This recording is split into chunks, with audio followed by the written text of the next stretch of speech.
Hey guys, I'm back with another video, and today let's take a look at one of the new ROMs, completely new ROMs from a new manufacturer, and this is called VOS, and this version here is VOS 3.0. Now the folks here at XDA was able to port that ROM over to the Note 5 Pro, and so today let's see what's new and what got me so excited about this ROM. Anyways, let's get started. So, to give you guys a little more information, this ROM is developed by the people at Vsmart, which is a Vietnamese company who makes phones in Vietnam, and I heard that they just made a huge money out of those phones because those phones were very popular because of their price. And so the folks there was able to port one of their ROMs, right, which is based on Android 10, over to the Note 5 Pro. And there's actually a lot to discover here with this ROM, because this is a totally new ROM. It's a new skin on top of Android, and of course in terms of skins, everyone wants to see how it is, want to break away from the dullness of Android stock. So let's start with the usual stuff, the user interface.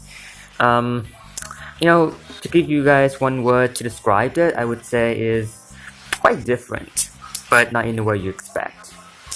The first thing I noticed that the home screen, right? It's a very standard home screen, with icons and everything, right? But they made some pretty radical change. First is the inclusion of an app drawer, but this is in horizontal style, right?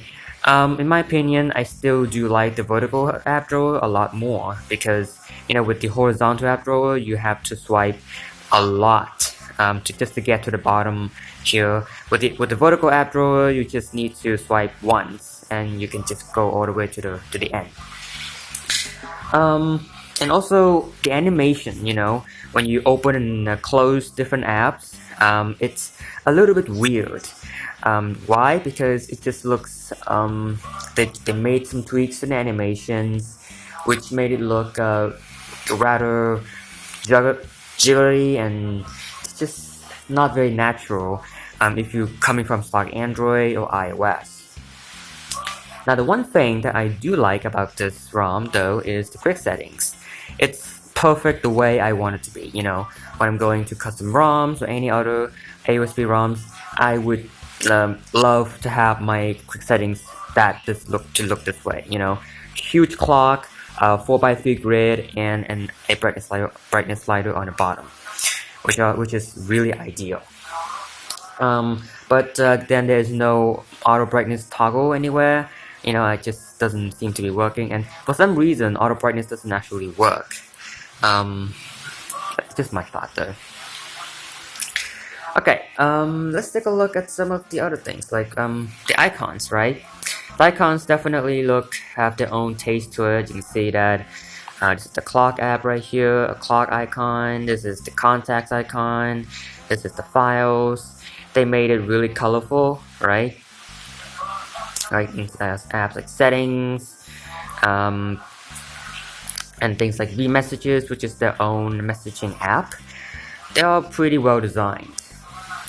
And to top it all off, there is a built-in theme app, right? So if you go to settings and themes and wallpapers, you can see that there is a collection of various themes to check out. They're all in betas for some reason, and I do hope that they will be out there soon. And in stickers, we have some cute little stickers with some Vietnamese names that I have no idea what that is. Goofy, and lastly, I just want to talk about the animation a little bit. Yes, the animation is weird, but it's actually the smoothest out of every animations that I've been using with AUSP custom ROMs. When I'm going in and out applications, rarely do I see any lag, surprisingly, which is actually really great, because this actually makes the experience a little bit better somehow, and it is really a bit better. It just adds to it adds to a bit of an ease than frustration. Okay, so that's about the user interface. Now, are there any features to expect with this ROM? Honestly, there is really nothing new. Okay, there's really nothing too exciting about it. There are some noteworthy features such as three-finger screenshot, app locker, which not many brands have, and of course we have always on display as well, because this is a port from an AMOLED phone. But of course, no one really needs an always on display on an IPS panel. So yeah, it's basically a waste. And we have some useful gestures like flip to shut or flip to lock the screen and stuff like that. But those, for some reason, they don't work. And then there's some weird prompt to uninstall some duplicate apps. When you have a gallery app and a Google Photos, it will prompt you to uninstall Google Photos, which is just mind-boggling for some reason. I don't really understand what's going on. And lastly, there's also dual apps for switch for 2 accounts in one app in one place. Those are the features. But yeah, really, there's really nothing to be taken aback by. It's just some very traditional AOSP custom ROM features. Yeah, so there's really nothing to sneeze at here. And lastly, what are the bugs?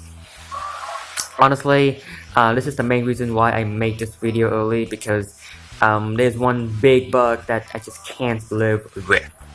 I just gotta talk about that in a moment, but let's talk about the first one. First there's the fact that the lock screen is dimmed, because the fact that there's a under display fingerprint scanner scanning, from the old phone, and so the lock screen has to be dimmed to be able to use that under display fingerprint scanner, and that's from that Vsmart phone, not from this phone. So it's just weird that they didn't even mind brightening up the screen a little. Also, of course, as with every other AOSP, every other like Oxygen OS port, MIUI port, or this ROM, no safety net, so no Google Play certified, so no Netflix. But thanks to a bit of a trick that I used, I was still able to get Netflix to work. You do need matches high. You do need to have migrate backup from other ROMs which have safety networking. Then you're able to do that. But by far the biggest bug is no deep sleep. Now this is if you're using the J7 2016 for a while, you're probably very familiar with the deep sleep term. Basically, if your phone is not having a deep sleep, then even if it's not using, the phone's not being used, the phone will still consume power. Alright, it does not hibernate apps, which is something that deep sleep does. And so during screen off time, it will consume a lot of battery.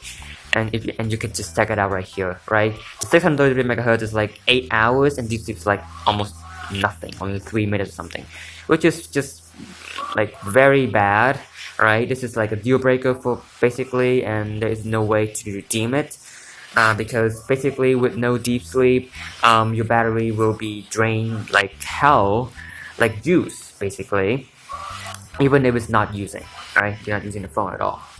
So that's all the bugs, and honestly, I really can't use this ROM any further. I only managed to use this for like over 2 days, and then got yeah, there we go. So we have some duplicate application that I just mentioned right here. Okay, yeah, just something to keep in mind.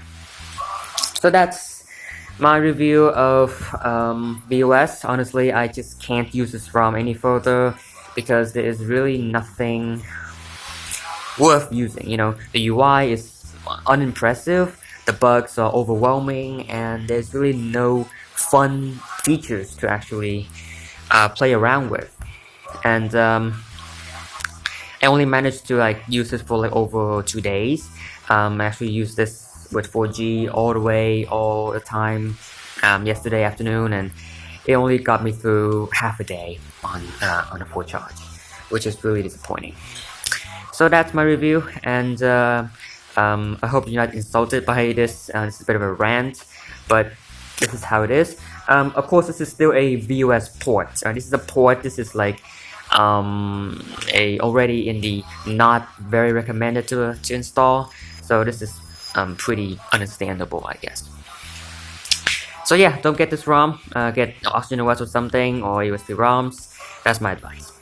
So that's it for my review. Hope you like this video. If you do, hit the like button down below. If you love it, subscribe for more videos like this, and also comment to give me some suggestions for my next video. Anyways, thank you and goodbye.